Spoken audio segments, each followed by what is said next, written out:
guys ready to watch this movie? Good, because this is the closest thing you'll ever get to a Daft Punk reunion, so you better enjoy it. I don't know if that's true, but thank you for coming. I'm Frankie from iHeart Comics.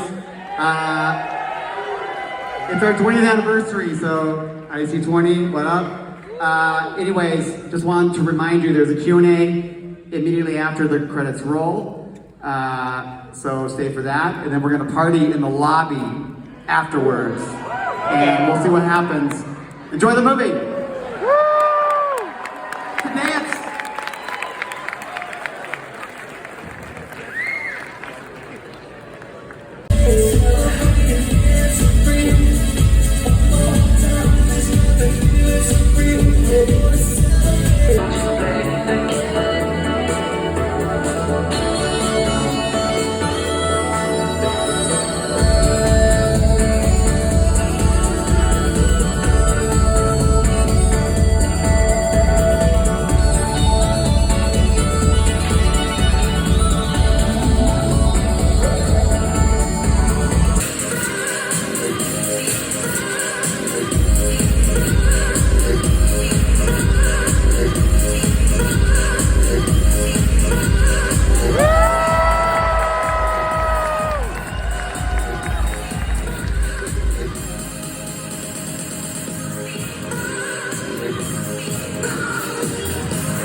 Ça va Los Angeles?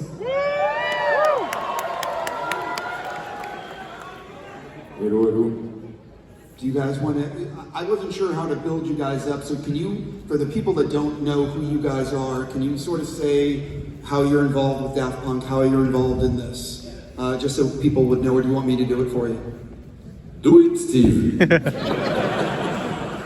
You had one job. I did, and I fucked it up already. By the way, my name is Steve Weintraub. I'm editor-in-chief of Collider. I'm thrilled to be moderating this event.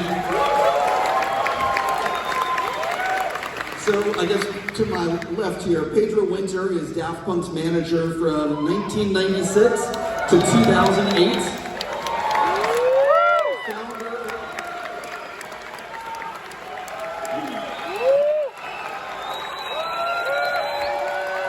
And I love Los Angeles. I should also say founder of Ed Banger Records. And BTP as a DJ. Cedric Hervet, did I say that right? My God, I got it right, thank you. Is Daft Punk's creative director and was a co-writer on the film.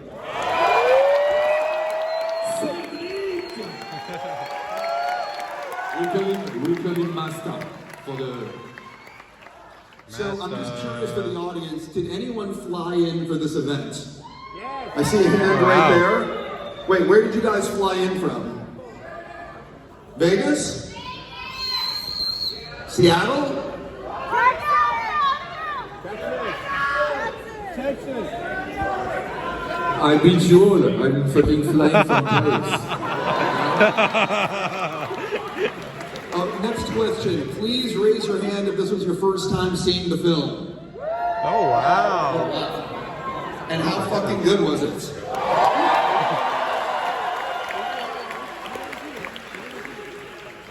In all seriousness, for the two of you, it sounded amazing in here. What did it sound like for the two of you compared to the way you've seen it before? Honestly, I'm not saying that because I am in love with Los Angeles, but we did a screening in Paris a month ago or something, and it was definitely louder in Los Angeles, and the crowd and the reaction was. I almost thought at the end everybody will stand up and dance, but keep your dancing move for the after party. So, listen, all of us got to see it in 4K tonight.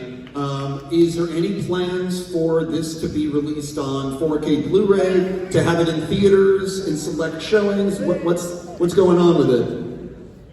For now, we don't have plan really. We are like keep exploring to see what we can do.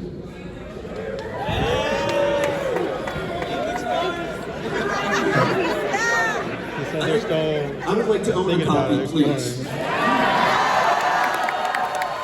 Just throwing that out there. So let's talk about what you did, though, to remaster in 4K. Did you look at the original film elements? How did you sort of do this and also get the Dolby 5.1 remaster? So we used the sound, the original sound from the film, the 5.1. And unfortunately, we were not able to get like the source file because it was like NTSC in Japan. And because of the production, we had to do some edit, and we did it like in France with some PAL, so it was like 55 frames per second. So we had to use like this master instead of like the original element from Japan. Is there a 4K release coming to Japan? Do I have to import it? I can't really tell anything about that right now. This is a true or false question. Eventually I'll get English. Do you think Christopher Nolan saw Interstellar 555, the story of the secret star system, and said, that's a good title, I'm going to drop everything but the first word, I'm going to add an R, and then that's Interstellar? You said it all, yes. We're coming at you, Christopher. We're gonna send you the blue man. I think you will put like a T because R is not like 5 plus 5 plus 5 in the letters alphabet, you know. What do you guys actually think would surprise fans to learn about working with Daft Punk?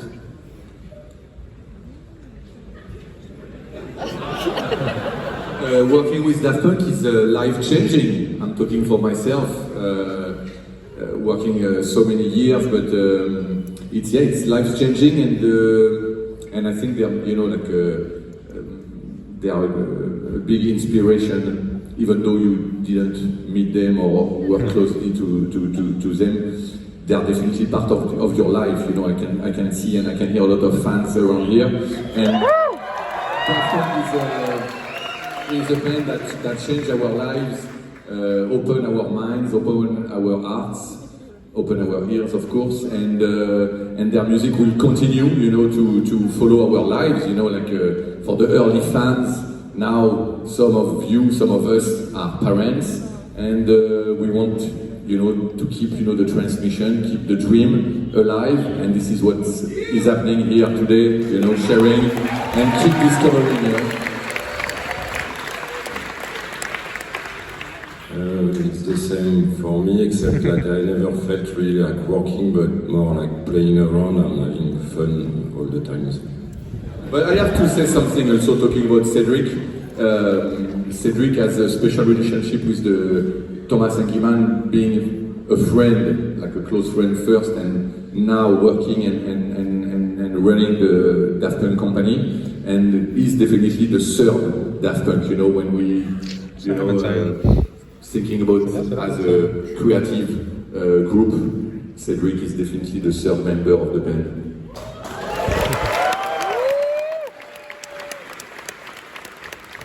So, this has nothing to do with Interstella, but I am a fucking huge fan of the Tron Legacy soundtrack.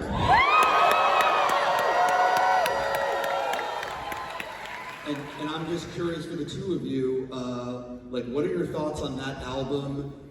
Just if you could talk a little bit about that. I just wanted to bring it up because I fucking love it.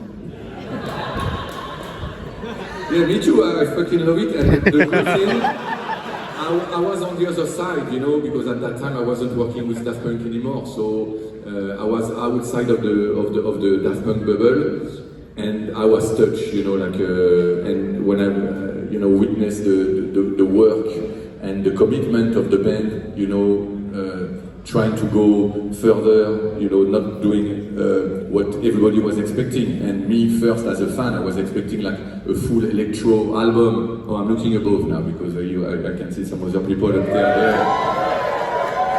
And I was, you know, and writing such, you know, amazing piece of music, recording like a philharmonic orchestra. It was amazing job, and it fits just perfectly. It was meant to be.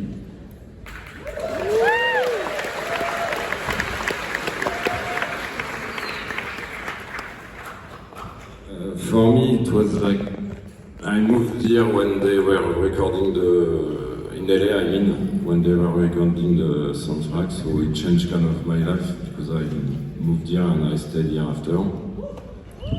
And also I had the joy and the pleasure to go to their studio when they did like the whole like philharmonic thing.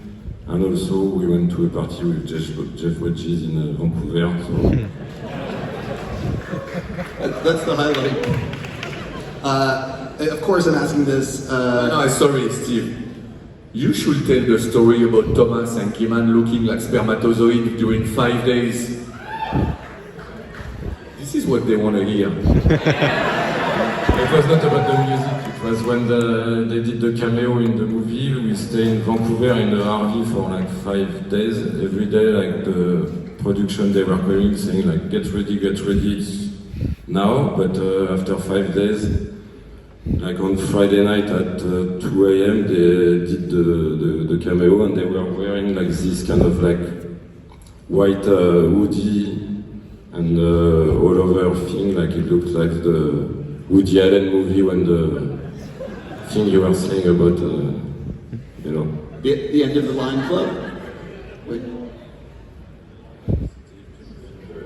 Everything you want to know about sex without ever asking. You know that Woody Allen movie? So type it and you will look at the outfit. Look like spermatozoid. I am curious if the two of you have a lot of, or are there a lot of unreleased songs by the guys? Or is it like a Prince Vault situation where there's just a ton of demos and whatever? Or is it pretty much like the stuff that's out there, that's the stuff that they made? There is a ton of archival materials. That's what we did for the last album. You know, we released a little bit of like outtakes and stuff. But so many archival stuff, it's hard to really tell. We never had time to really like dig into the archivals. Do you think down the road that you might, or is it who knows? Who knows? Moving on to why we're here. So I want to jump back in time. The guys have finished homework. I'm going to read a little of this. The guys have finished homework and decide to work on a new album. They decide it's going to be a concept album. They're going to be adopting robot personas, and they're going to make a feature film to visualize the album. What was your reaction when you heard some of these things, and who came up with what? Was it the guys? Was it a collaboration? Can you sort of take us behind the scenes of that period of time?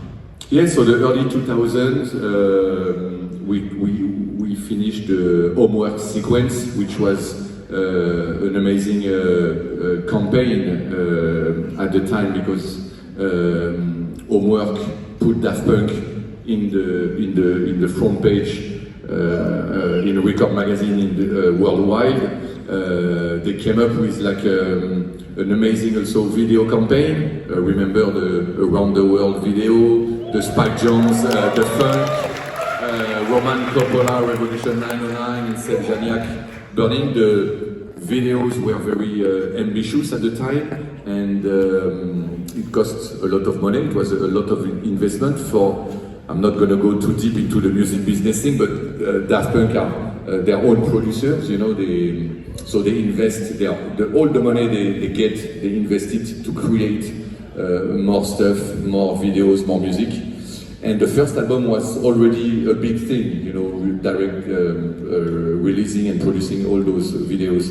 And I remember we had a small office in the north side of Paris, in Montmartre, and Thomas, Guillemin and Cedric were coming. So the studio of Daft Punk was like 5 minutes away, and Cedric and I, we were at Daft Tracks, our office, and the band used to do a lot of back and forth. And when they came up with this brilliant and maximal idea of doing 14 or 13 tracks on the album, I don't know, so maybe I forgot the number of tracks, maybe 14 chapters, doing 14 videos. I was sweating on the office side of things, trying to convince the record label, Virgin at the time, to follow their dream. But the power of Daft Punk, they managed to get all the team behind them, and we did it. So.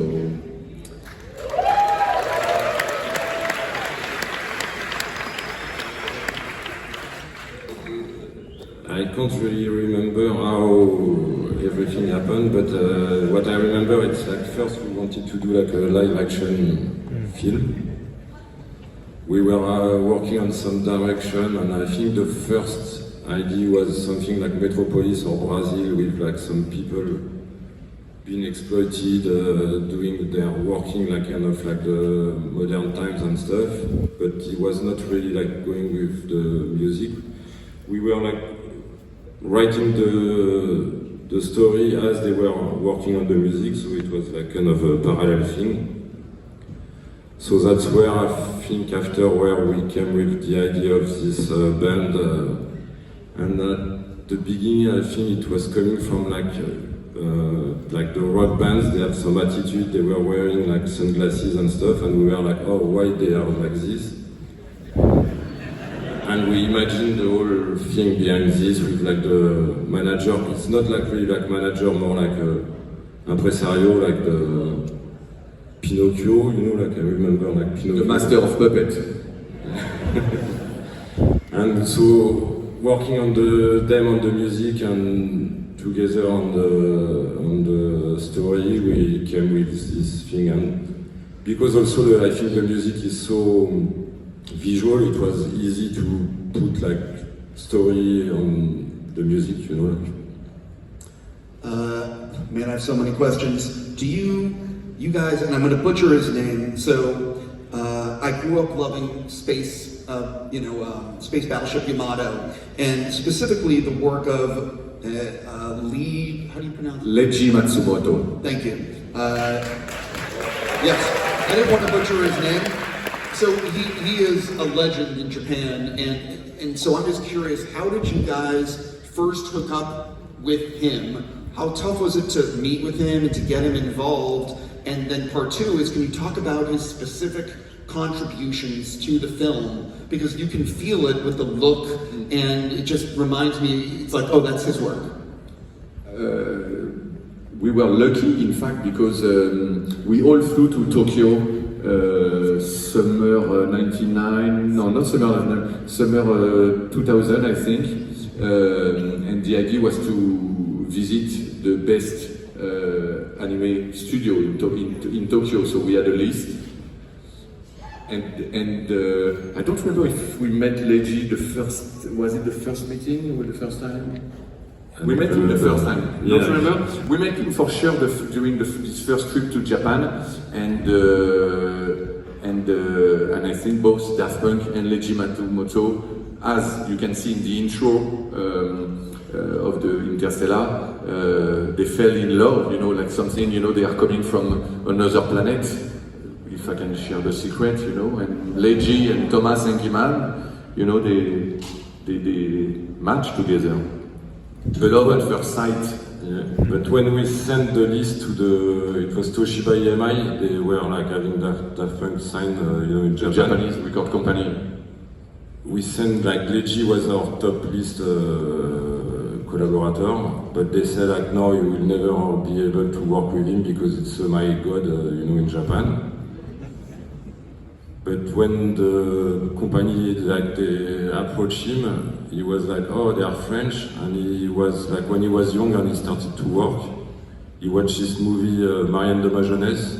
It's like a Julien Duvivier movie from the 50s, and because they were French, he was like, oh yeah, I want to meet them. If not, I think like maybe we will never be able to. And I remember we went to his house and his wife prepared some tea, I remember. And one class, an image I have, a souvenir from this first time in his living room. The whole wall had like a wallpaper space, like a Picture from the moon to you see with the watching the Earth. Yeah. Exactly, that's the thing. Can you? Oh, sorry. No, but even like all the furniture and stuff, it was like you will be like in a spaceship. Can you talk actually about his specific contributions to the look, to what he did on the film for people that don't know? He designed all the characters. And another like anecdote, like the first draft he did, he was just like watching the Olympics the day before. So he gave us like all the characters they were wearing, like comment on dit des toges, like skirts, like from like the antique Greece, And we had to tell him like, oh no, maybe we will not go with this direction, but we were not feeling good to tell him. But that's why we wanted to work with him. It's because he has like such like a specific, especially like the woman, the way he was like doing the drawing and stuff. It was like something we like. In France, we are like really into Captain Harlock. So that's what we like. It was really like the design and the comment on dit la poésie? Poetry. So you co-wrote the film, and I'm just curious, can you talk about those initial conversations about the story, and did the film go through any radical changes in the writing process, or just take us behind the scenes on the writing? In fact, we wrote like the basic story, like divided by chapters as the song, and after I was working on like develop every episode to have like some deeper thing to explain like to the Japanese team, and after they were faxing us like some storyboards. Yeah, faxing. You well understood? Faxing. For the younger ones, you don't have a clue what we're talking about. We used to receive a paper from a machine and coming up, and then we were discovering. I still have some of those. And the most complicated part, I think, for us, it was really like the cultural, like to try to explain some concept and stuff. Especially they wanted, because we were French, they wanted to do something different than the Japanese anime at this time. But for us, we really wanted like something like it looks like Japanese anime. So sometimes it was hard to, but we were working with Spike Suriyama, who did his study in the US, so it was really helpful to really translate the cultural part. They were a little bit difficult sometimes. Did you end up going through, were there any like big change that happened, or you know what I mean, or was it a very smooth process? I mean, talking about those, there were a lot of feedback, I remember, from the characters. I have some sketches of the early characters you can see and so they were really open, and this is the good relationship with this Franco-Japanese collaboration. They were very happy to have some feedbacks, even though, you know, like in Japanese culture and as Cedric said, we had like a language barrier, you know, it was hard. But I remember the feedback from the characters, from the beginning of the proposal from Leiji Matsumoto and now. Yeah. Mais même les faces et tout ça. No, that's it. Sure. Not everything is a joke, huh? You know, so I will try. This was the film cost. I could be completely off base on this, like $3 or $4 million. That's what I read. Could be completely wrong. Did you get the record company to finance this, or was it like, did the guys have to pay for it? Like, how did that all work? Me, I put 500.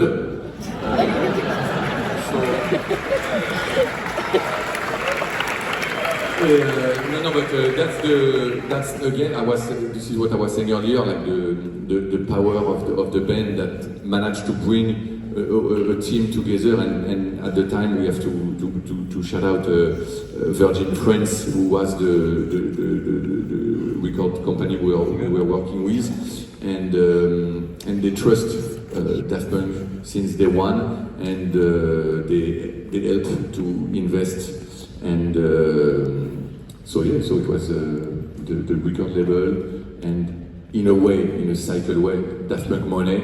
You know, it was advance and stuff like that, but the band wanted, you know, to invest as much as possible to create and propose something completely different. You know, again, to bring it back to the release of Discovery, which was like the year 2001. At the time, when you look at the charts, it's like The Strokes, Mary J. Blige, Nas, which we love, of course. But at the time, there were no electronic band, you know, in the top 50. Electronic music wasn't, you know, like a main thing, and you can imagine record labels or even media or radios will not, you know, support. As of today, you know, electronic is in all your radios and everything. So Daft Punk was really like a special band, and to have those record company, you know, trusting and following the ambition, sorry, of Daft Punk was something special, and Daft Punk did it.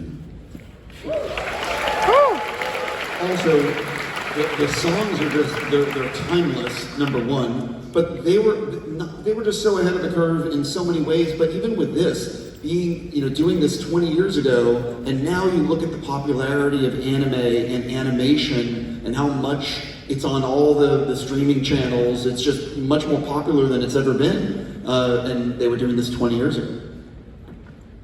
Yeah, that's the magic of Daft Punk, and this is, you know, why you are all, you know, here tonight. Why, you know, we are still, you know, amazed by the genius of Thomas and Guiman.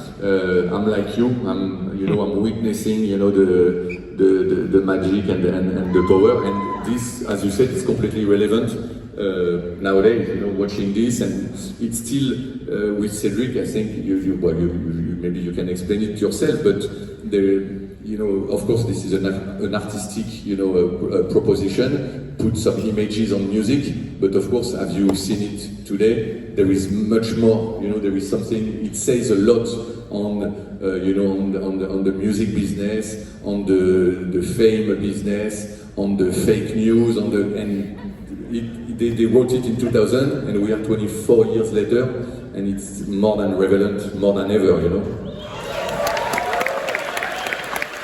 The only two things that dated is the VHS tape and the cell phone. Outside of that, it could be today. You know? So I'm going to read this one too. A lot of people might not remember, but you guys finished the animation for the first 4 songs of the album in the middle of 2001. The first 4 videos were One More Time, Aerodynamic, Digital Love, and Harder, Best, Better, Faster, Stronger, and they aired on the Cartoon Network's anime program Toonami.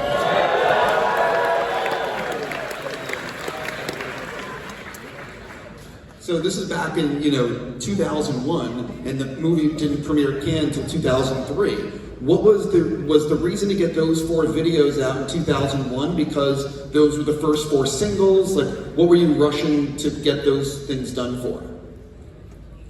The thing, in fact, it was hard, I think, to convince the music company to have it was not singles for them, so we were producing them in the order. It was the concept originally, to release them in the order of the album and stuff. But it took so much time, in fact, to do it. So we did the first 4, and I think after Virgin, they were oh no, but the next single is not a single and stuff like that. So we stopped doing the release of the single as the anime like this, and we finished the movie, in fact, and it took 2 years or something to finish it. I believe that the film premiered at the Cannes Film Festival in 2003. Were both of you there? Yes, of course. So just making sure, but what the hell was that experience like to have this movie premiere there? I think we went to bed very late. That's all I remember. I remember I had to go on stage, but I didn't have to talk, and it was already hard for me. I think, no, but attends, 2003, huh? Yeah, we did a party, I remember, with a huge wall and people were climbing above the wall. You don't remember this? Not us, huh? But I remember some friends. What? I can't imagine what the party was like back then. Was this, rank that party in relation to other parties you've been to? 11 out of 10.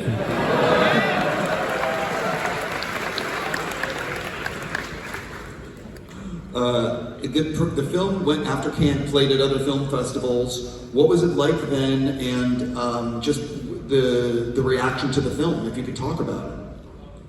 Back when it first came out and was playing the festival.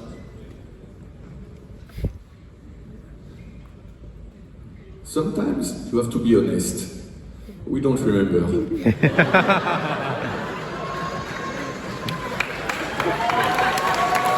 We are not politicians, We are real people. The parties were very good. What ended up being the toughest to pull off making this movie? Was there certain aspects or a certain thing that ended up being just a real beast? We have to credit. Remember, Thomas was doing back and forth trip, Paris to Tokyo to supervise the animation at the studio in Tokyo. And for Thomas, I think it must have been tough. He was really traveling every month. I'll let you imagine the jet lag and everything. But it was hard work. It was because they were really into the process, following all the steps of the animation. It wasn't just some artists sitting down in their house we're gonna make a movie and let the team doing it. They were really into it, and I remember especially Thomas, because he was doing more travel than Guiman at the time, and it must have been pretty tough for him. When did you realize, oh wait, this might be awesome? When you were working on it, because you really don't know what it's going to be until it all comes together. Yeah, but I think everything we've been doing, it was like this. When you work on something, you are too much inside, you don't really realize if it will be awesome. Most of the stuff we've done, it was just because we liked it, to share it with people. Me, I realize it's a song, when you look at, tonight I really wanted to be sitting in the room with you to feel, the reaction. We were all together. I don't know how many we are in this theater, but we were, watching a movie without, talking. It was only about music, and something happened. We were connected. We all kind of reacted at the images, the sound. At the end, we almost cry, we almost dance, and they managed to, create the most emotional, movie with, Japanese animation and electronic music, and it's the first time ever, and maybe it will never happen again, and we are all, you know, into this together.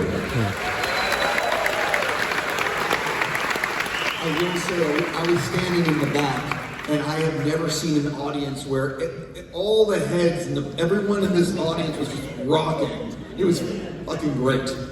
You know, you could feel just like you said, you could feel the energy. A lot of people don't realize that you produced a very limited amount of those action figures for Interstellar 555. Do you either of you still have your action figures? I don't. I do. No, you know, that's the thing. I think I used to have like 1,000 in the office, in the basement. For some reason, we were giving it to friends or whatever, and not myself. For people that don't realize, they made 5,555. Like there's that limited amount. Because I looked for buying one, and they are really expensive. Yeah, we look too. Let's buy two and we share the shipping costs. You know? Look, some of you have it. C'est vrai? Well, we are only one here. But did you get them back in 2001? Yes, back in 2001. It's in my shop. Oh, in your shop, you're selling it? Yeah, it's in my shop in Koreatown. It's called Open Market. It's sitting on the store. Oh, what? Are you trying to sell me some? No, check the market. Come to the market.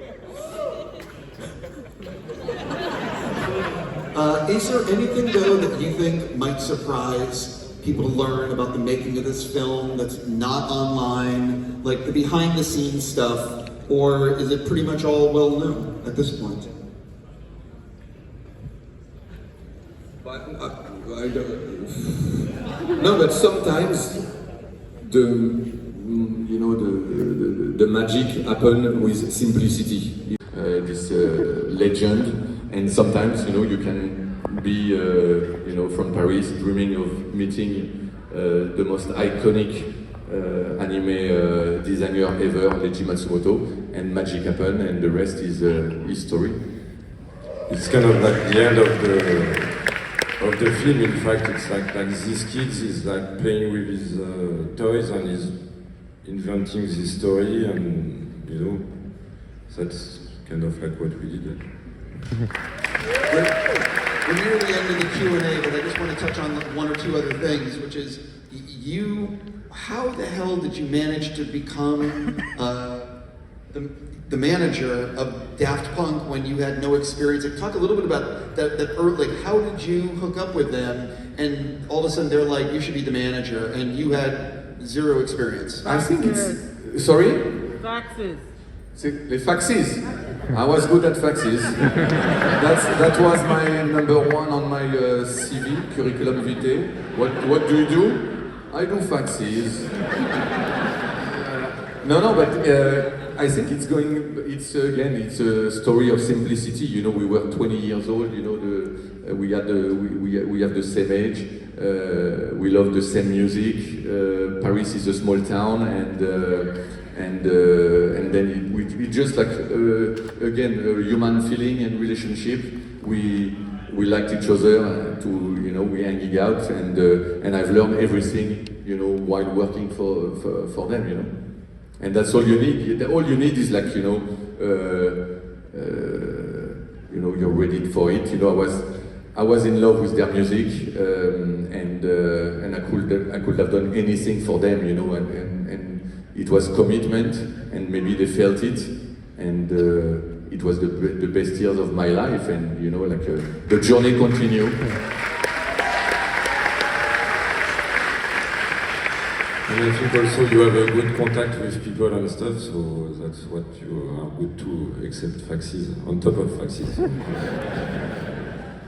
I am curious though, what was it like managing them at the time? Because they said no to a lot of things. I'm sure they were offered a lot of stuff. Do you remember like one or two things that they were asked to do that were just fucking crazy? And yeah, but some of most of the people here, you know, I can see some real hardcore Daft Punk fans, so they probably hear this story several times, but I still have some faxes and emails from, you know, it's going from Janet Jackson to Björk to George Michael or Madonna, and they all wanted, you know, to collaborate or work in a way with Daft Punk. And at the time, Thomas and Emmanuel were focused on Discovery or some other project. So that makes them unique in a way of, you know, being patient. And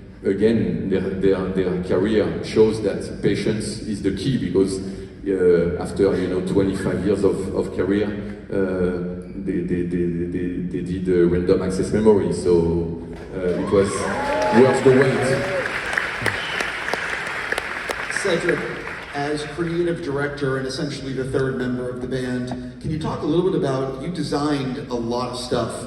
What was it like behind the scenes, like designing an album cover or the things that you worked on? Can you sort of just take us through that process and what kind of creative freedom you had and just what it was like? It will be hard to explain all this now, but I don't know. Also, it's not me. It was like teamwork. So we were like, you know, like with Thomas and Givan, Pedro. We did like some collaboration with Alex and Martin, Warren Fu. You know, we've been always like working together, and I don't remember how we will do like. One thing maybe I remember, it's like for the cover of Random Access Memories. I came with the concept of like the split helmets thing, and for me, we will do like some t-shirts and stuff like that. And when Thomas he saw it, he was like, no, keep it, it will go well with like the next concept album we are doing and stuff. So, but except that, I don't know, like it was always kind of like organic, you know, the way we were working. So. This is going to be my last question for you guys before everyone gets to go to a party, which is going to be right out there. You guys over the years... They want to go to bed, I can feel it. I can feel they want to go to bed. For sure. Who want to dance?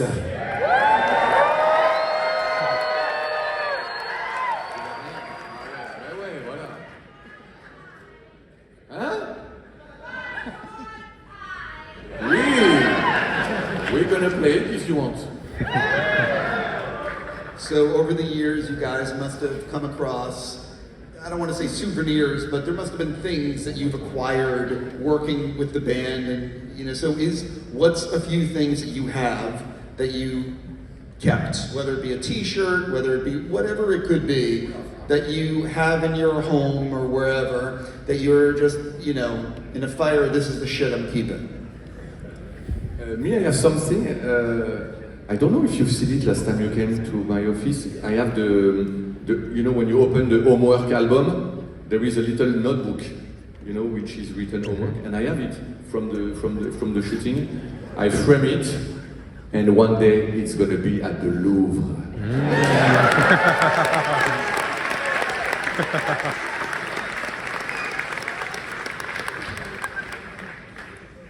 I have a lot of different stuff, and also we have like many stuff from the homework Gatefold shooting, but it's in the archive of the band, so it's not like my stuff. It does. I'm assuming the band has some sort of archive somewhere filled with tons of stuff. Yeah, but we lost a lot of things. Me, I remember when we moved from the office, the Daft Tracks office. For example, I have some regrets, and I can share with you because we are not a lot. So I can share kind of confessionally. No, but I have a big regret because in the office we used to have a basement, and we used to put like archives and stuff, and we had all the suits of Around the World video. We still have some of those stuff, I think. Ah yes? I think we have the heads of the breakdancer, but I have to check. We still have the pyramid, we still have like so many stuff from the Pyramid? In your house? being a co-writer is getting well paid. Huh? You have a big house in Los Angeles. Ladies and gentlemen, Pedro Winter and Cedric Hervet.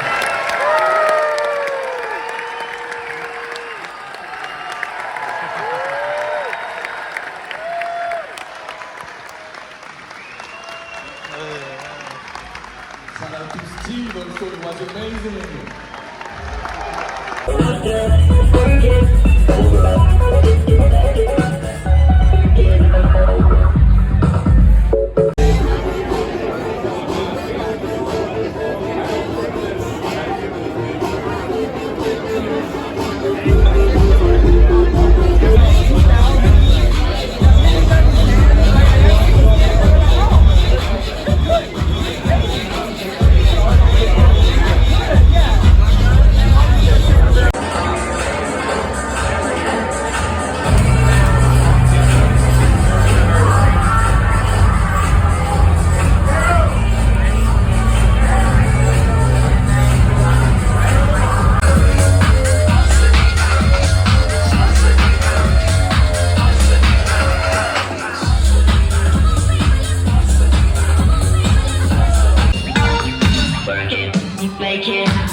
It's a video.